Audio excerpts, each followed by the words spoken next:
down to Biscayne. Yikes. 5 on the floor, ride for my dogs. Where here's the thing, you can check the score. Hustle hard, couple scars, wearing bubble frogs. Just like Butler said, you in trouble, y'all. Kept the floor playing, got an all band.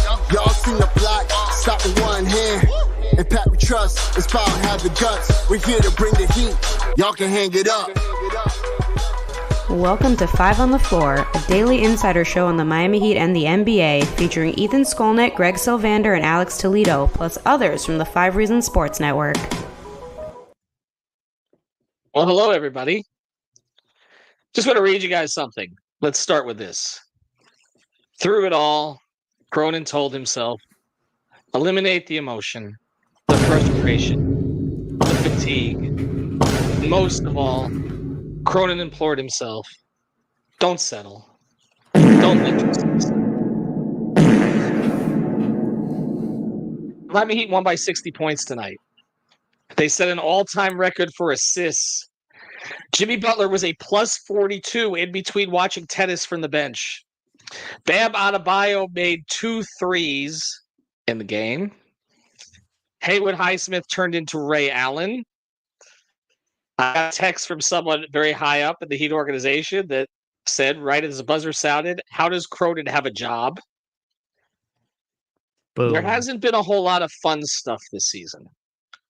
Been a lot of rough nights, losses to Washington, giving up 20-point leads to the Knicks. Injury after injury after injury. Even tonight, couldn't get through without someone from the Dame package suffering what appears to be at the moment, at least a minor injury. We'll talk about it later. But this night was fun. This night was fun. Even though I tweeted yesterday, take the points. I didn't realize that the Heat would exceed that in the first 4 minutes. The spread was 15.5. They won by 60. Here's today's floor plan. I'm Ethan Skolnick. You can follow me at Ethan J. Skolnick at 5 Reasons Sports. I got Greg Sylvander. You can follow him at Greg Sylvander. We do not have major pass-ins tonight because if we did, the Heat would have lost. So instead, we brought on Ben Tovia. You can follow him at Ben Tovia NBA. We appreciate everybody who joined us on playback.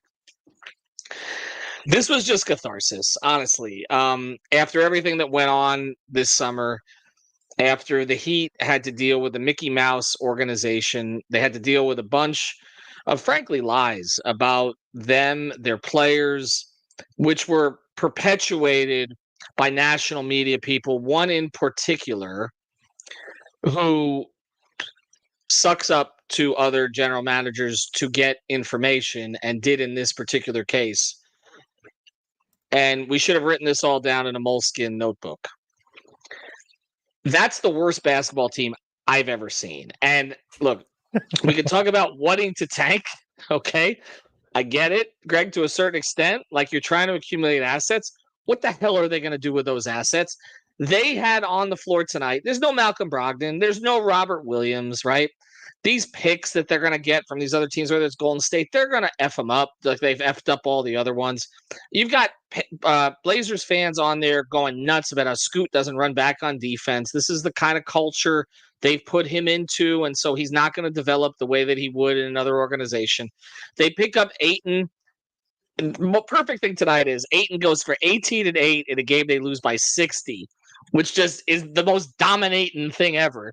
By the way, they would have gotten him anyway in that trade, regardless of whether or not they decided to snub the Heat. And they were getting cooked, Greg, not just by Jimmy, who, again, could have literally left for the Miami Open at halftime and none of us would have cared tonight. Not just by Jimmy, not just by Bam, who begged to go back in to try to get a triple-double and played around for about a minute and didn't get the assist and then went back to the bench and seemed disappointed by it. They were getting cooked by Haywood Highsmith. They were getting cooked by Patty Mills. They were getting cooked by Thomas Bryant. Okay? And it's karma to me. It's karma. Because they were – look, it's one thing, again, if a team doesn't want to make a trade with you, that happens all the time. But that was a Mickey Mouse operation. That was a shit show this summer. And the Heat have never dealt with anything like that before. People who'd been in the organization for 25, 30 years, they were flabbergasted by the lack of professionalism on the other side, the lack of professionalism by the media who took the other side's side, whether it was a certain ESPN reporter or whether it was the Ringer crowd. And to win by 60, yeah, they wanted this. They wanted this. And the reality is, we kind of wanted this. For sure. And I think that it's good that it's against this team. They needed a feel-good night, and tonight was a feel-good moment from a million different angles. The fact that they were whipping the ball around, sharing it, guys were smiling. Jimmy was smiling early. That's always a good sign. And then you saw everybody else playing hard. You saw so many guys in double figures, so many guys with 20 or more. Bam almost with a triple-double. Hunting a triple-double late. All of that was awesome. There was just these are the kind of games that we've talked about, like against Washington recently, where they just should have never had that be a close game at all. You need to get in this last 10, finish them like this. This is the way that you do this so that you can secure your 6th seed, because I think that they're aiming for it, while Portland, gosh, they look aimless. It looks like Miami, they have a path to the 6th seed, and so that's something viable to play for. That's why in a game like this, to put them out, but not only to put them out, they didn't embarrass them in the sense that they were running up the score. They just were legitimately executing and scoring every single time because Portland was so inept, and it was an avalanche after avalanche. And it looked like Portland basically just, if they could have forfeited the game, maybe they wanted to. And for that to be the competitive vibe that's flowing through Portland, that's not going to win anything anytime soon. So back to your point about that organization and karma, you don't mess with the karma of basketball, as they say. And I think that they did a little bit, because everybody kind of in the entire league thought Damian Lillard would end up where he wanted to be. And I'm not going to spend a lot of time here, but I will just say that I think everybody expected that to get done. And when it didn't, it admittedly threw everyone for a loop. And tonight was a night where you could just kind of smile and say, you know what? Things haven't been perfect for us, but things are definitely not perfect for those guys either. We're not the worst guys in the room. There's actually more important things that happened tonight outside of Miami that affect the Heat, and we'll get to them as the show goes on, and we will get to our usual segments here. But Ben, before we do, I want to bring you in on this because Greg mentions it. The Heat executed at a high level tonight. This was not just we want to punish this team and we're going to, embarrass them by embarrassing ourselves. They made the right cuts. They made the right passes, and the shots still have to go down. Like, I mean, you had Haywood Highsmith doing some silly stuff like step backs, full step backs into threes at the end of the game. That's not Ray Allen, Mike Miller, James Jones, Duncan Robinson doing that. That's Haywood Highsmith doing that stuff. And I just wonder, in your view, how much of what we saw today potentially carries over. They're playing another bad team Sunday, but a team they lost to recently that they may not have the same animus for that the organization clearly still has for Portland, up and down. But, I mean, we saw Jaime Hawkins get in the groove, and it seemed like there was a concerted effort to get him some easy baskets tonight, just to see the ball go in, have some of the cuts work. We mentioned Thomas Bryant, etc. We'll talk about that a little bit as we go forward. But what do you think we saw tonight, Ben, that can be taken past this game? Because they played a team that was a level below a G League team. Like, literally, the Sioux Falls is playing right now. And I would put Swider, Alondas, and that group against what we saw from the Blazers tonight.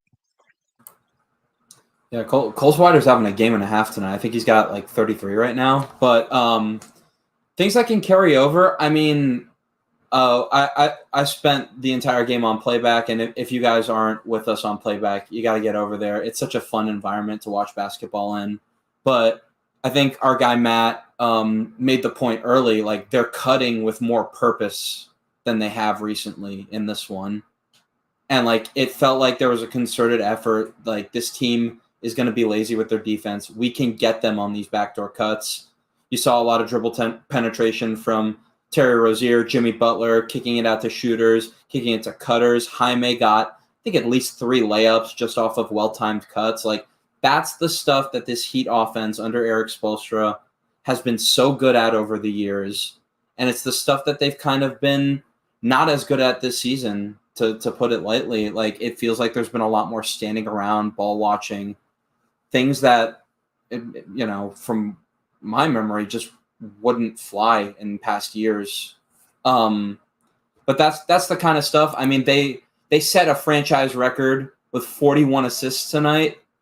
I don't think that's something necessarily we're going to see again, but it's been a pretty consistent theme that when the assists are high, like the offense looks like a modern offense this season.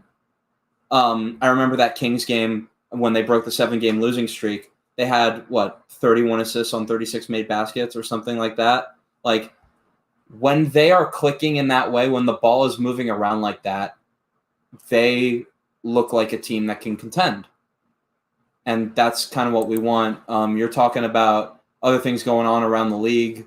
I believe the Knicks are up 2 with 24 seconds left, but Philly lost tonight to Cleveland. Evan Mobley actually hit a game-winning 3, funny enough.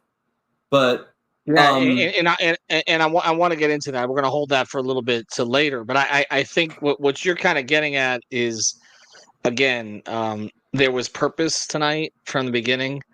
They weren't going to screw around with this team. They weren't going to let it be a clutch game.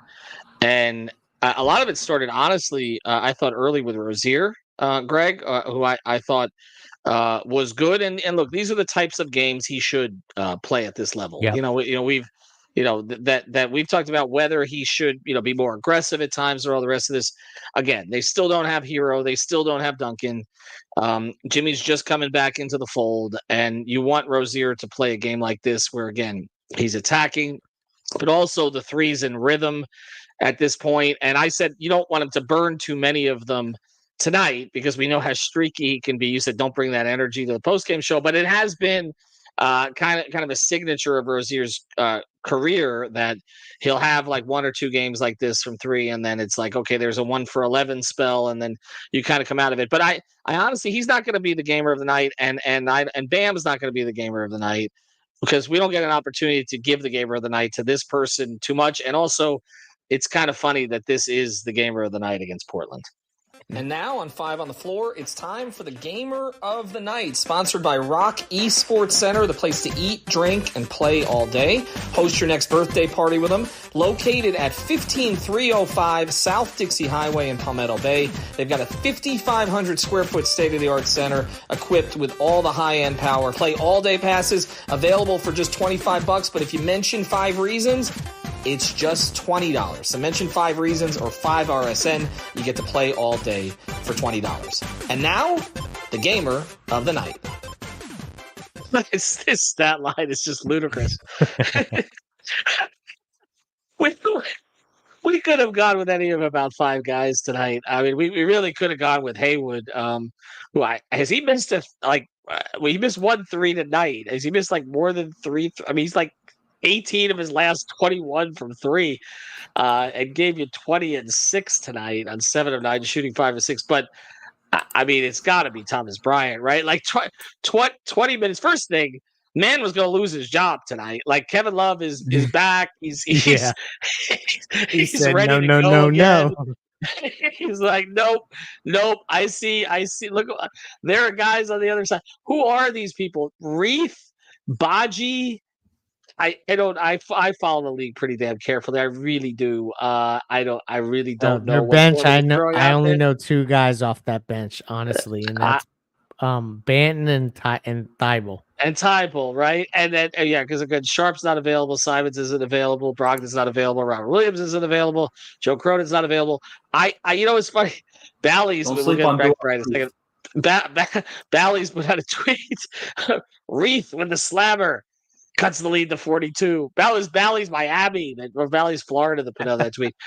Thomas Bryant tonight, 20 minutes.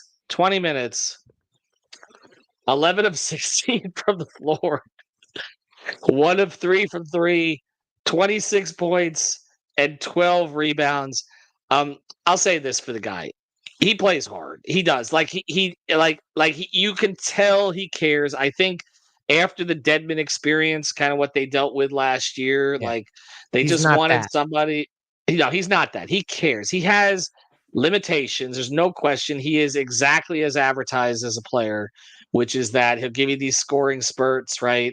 But defensively, you just can't leave him out there for that long because he's going to get lost and things are going to happen. He just doesn't have the lateral quickness to be able to guard in space and those kind of things. But he does play hard. He plays with emotion. And it was good to see. If this is the last Thomas Bryant game we're going to see the rest of the year, he made an impression, Greg. I'll give him that. And look, you didn't even have to play Caleb much tonight. I'm looking at their bench. Like Caleb played 9 minutes, right? That's good. It's good. Hawkins played 25, and again, we talked about his cutting and finishing, but good for Thomas Bryant tonight.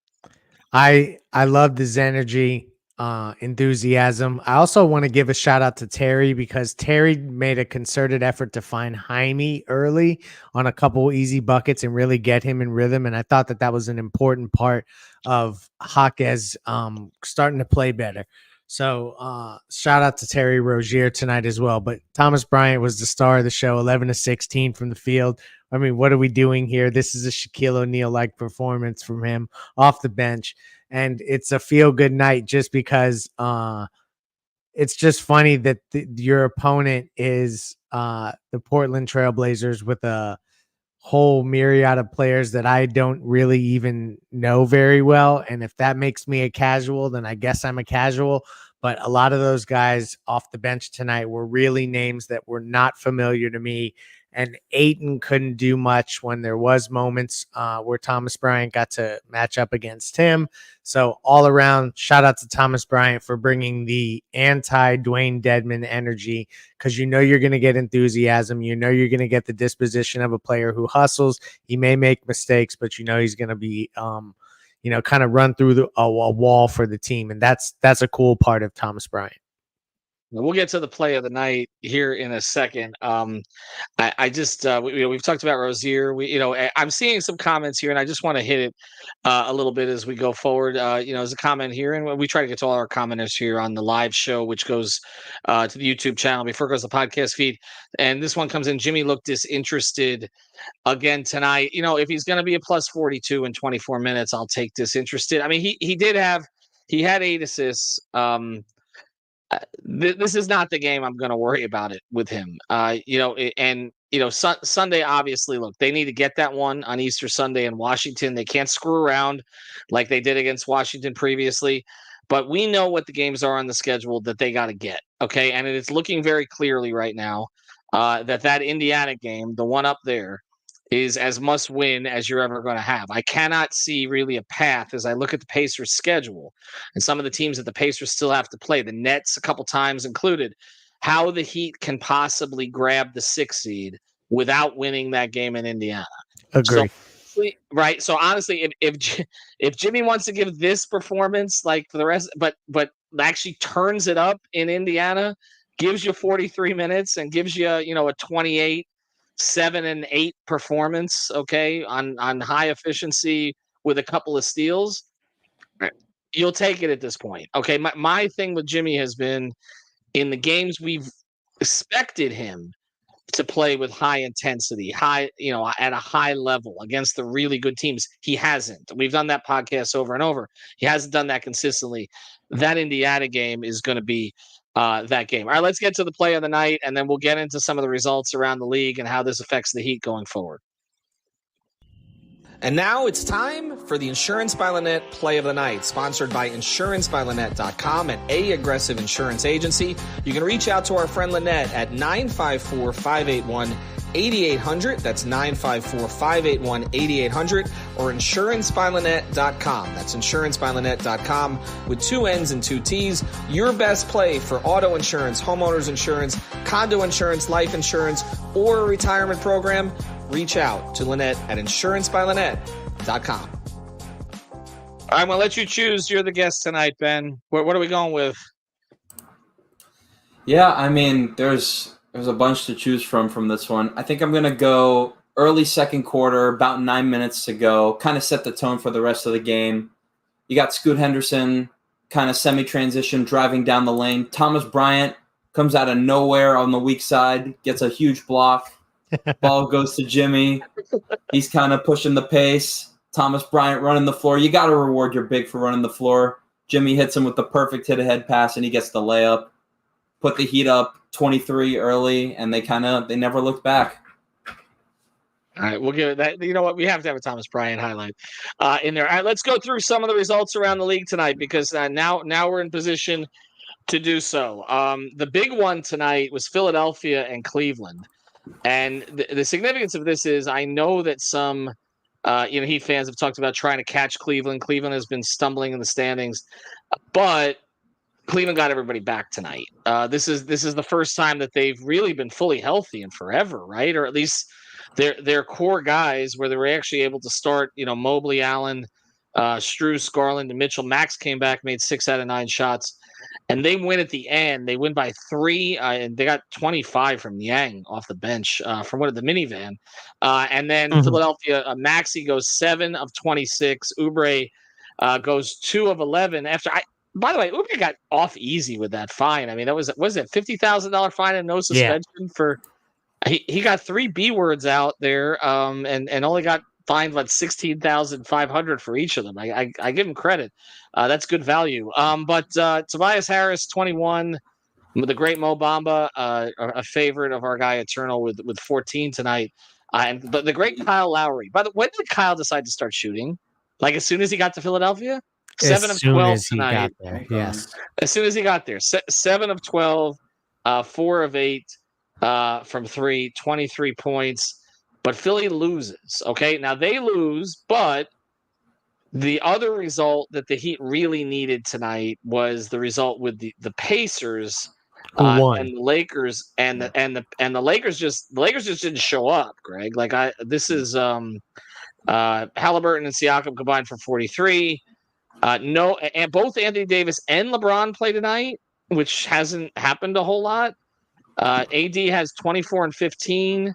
LeBron has 16, 10, and 8, but they get nothing from their bench. And again, Siakam and Halliburton pretty much outplayed them. And Heat killer TJ McConnell with 16 on the bench. Pacers win by 19. So as we reset, before we get to the other teams above them, Miami creates a little distance from Philly, but not from Indiana. They're still chasing Indiana right now, Greg. So, I mean, as we look at this, I mean, are you starting to lose confidence? I mean, they're tied in the loss column still. So 33 losses. And that's all I'm looking at. So to me, I just feel like if you handle business the rest of the way, and that includes getting that game up in Indiana in April, you're going to be in good position to get the 6th seed. So you control your own destiny. And we talked about what can they do? What are things they can control to close out this season and make this something where it's worth it, make a worthwhile run.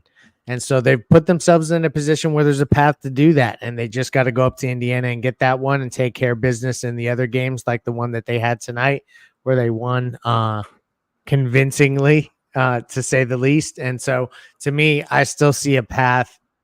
Probably we're still going to have some play and drama because that's just Miami Heat culture, to have the clutch games. But I think that the 6th seed is still within reach, and it's not a situation where you feel it slipping away yet. So you can still, go into these next few games as you gear up for that game at Indiana with confidence. All right, but the other thing that happened tonight, I shouldn't look past this because now only 1 game ahead of Indiana, although 2 games ahead in the loss column, is Orlando, because the Magic lost tonight, correct? So now you're looking at the Magic in 5. The Heat have a tiebreaker on the Magic, actually. The Heat have won a couple of times, and the Clippers, Ben, we've talked about how the Clippers aren't really helping the Heat lately. There's been a few that the Clippers have dropped. But tonight they get 29, 11, and 5 from Leonard, and that's pretty much enough. And they beat the Magic. Paolo had 23, Franz had 13. if I was to say to you right now, Ben, again, they're up. They're still up a game on the Pacers. I was to say to you, who do the Heat have a better chance to catch? Orlando or Indiana? Who do you think has a better chance to fade, I guess would be the question. So off the top of my head, Indiana, I'm pretty sure, has a really easy last 10 or so games. Like, their schedule is not tough at all. And Orlando can't score. Like, they have a very good defense, but their offense, they have no shooting. So honestly, like, just taking a quick glance, Orlando's last 10 here, they play at New Orleans, at Houston, who is on fire recently, and their last 3 games at Milwaukee, at Philly, and then at home against Milwaukee to close the season out. Wow. So there's potential there for some slippage, especially, a young team trying to make their first real shot push towards the playoffs. I could definitely see Orlando kind of going into some free fall here down the stretch. I didn't know that about their schedule. That's interesting.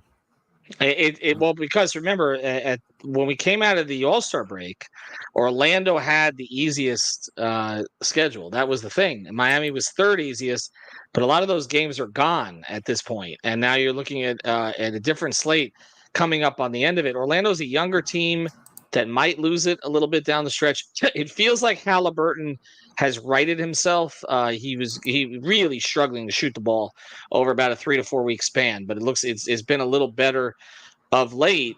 But I guess, and I'll let you guys weigh in on this before we get to the injury report. It seems like a lot of Heat fans don't want the 5, right?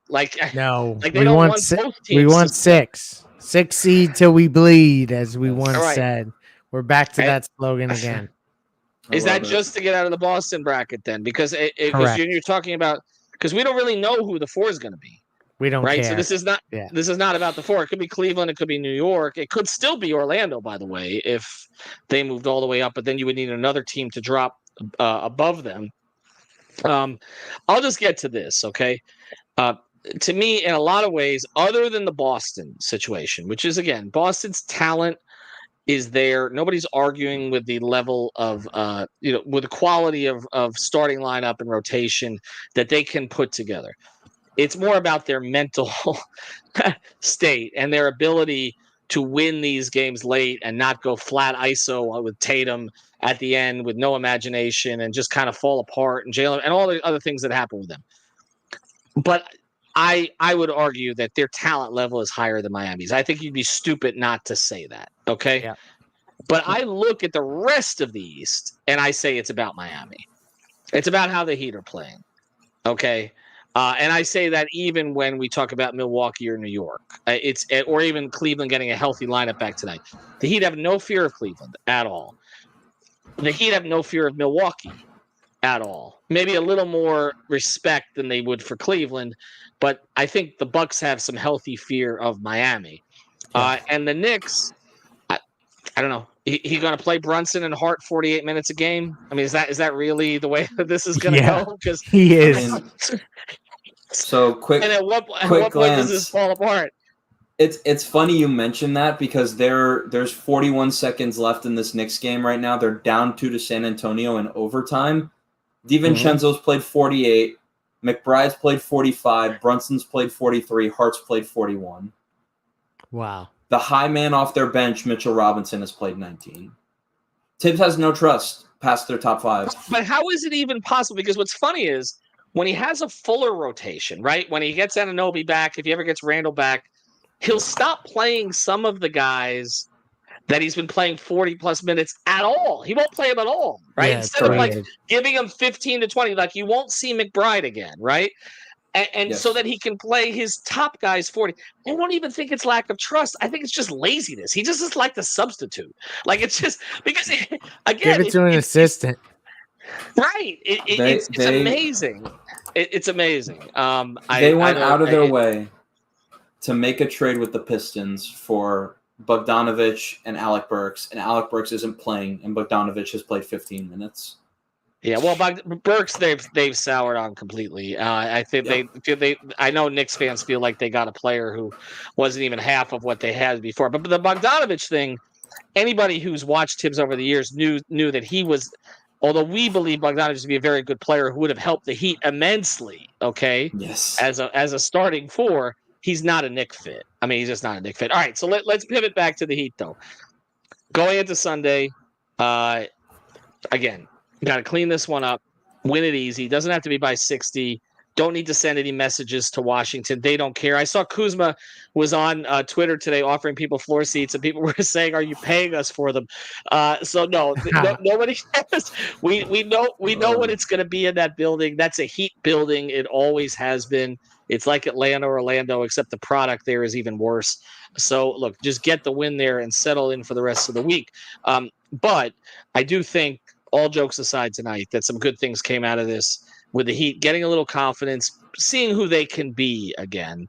And again, some of their players individually, I think Jaquez is the one that jumps out the most to me, getting back into some kind of rhythm. All right, let's get to the injury report, and then we'll get out of here. And now it's time for the official 5 on the Floor injury report, sponsored by our friend Eric Rubenstein, the personal injury attorney. Born and raised in Lauderdale, Florida, lives in Miami, went to St. Thomas. He's a South Florida guy and a huge Miami Heat fan. But the important thing is he can help you get your money that you deserve when something happens to you. So reach out to our guy, Eric Rubenstein. Again, ericrubenstein.com, or ask about me, I got you, on Instagram. And now, the injury report. All right, the one bit of news tonight, the one negative, was that Nikola Jovic, he came up a little gimpy. We saw him limping some, and they described it as a knee contusion, which is good. It didn't look like it was anything particularly serious. It also didn't look like the kind of thing that would keep him out if this game really, was still in the balance, which it was not at that point. But we'll I just see how he feels tomorrow. Well, that's the whole thing. I just hope this is not another thing like two guys come back, two guys go out. I think, from an injury perspective tonight, not that Jimmy was injured, he didn't look particularly sick this evening. So glad to see, that the Miami Open flu has cleared and that he's fine at this stage. And as far as others, Kevin Love, again, appears that he's ready to go. Mm-hmm. For them, but they said he was dealing with some personal issues the last couple of days. He also he had a whole launch of the Spider-Man movie, and the other thing, he was making the rounds. And so he's been busy in other regards. Just seems like they just haven't wanted to kind of rush him back in there. But again, he got full work before the game. It looks like he's ready to return. And as far as the others, Hero and Robinson, we'll find out tomorrow if they're going to make the trip to DC. I doubt it in both cases. I feel like. Right. Just start Patty and just see. I still think Duncan's back before Tyler, but the fact that they let the media see Tyler work yesterday at practice, like when the doors open, like they didn't scuttle Tyler to the back, which is something that sometimes they will do if they don't want the media to get a look at him. Tells you that he may be relatively close, to coming back, and that they wanted to push back on some of the stuff that was out there from Shams and from others. But the biggest lesson that we learned tonight, well, 3 lessons. 1, Major Passons cannot host any more post-game shows because they lose when he's here. So, Ben, we appreciate you joining us. Number 2, Joe Cronin, maybe the worst executive of all time, as I will say again. Got a text from a high-level person. How does Joe Cronin still have a job? And that is a remarkable thing. And the third thing is the lesson that my daughter taught me, which is that you just basically go by your gut feel on these things. And when I told her that the Heat were up by 38, she says, "How is that possible?" And I said, "Well, it's Portland." She says, "Well, they're trash." Anyway, have a good night. Thank you for listening to the 5 on the Floor on the 5 Reasons Sports Network. After all, someone needs to listen to my dad.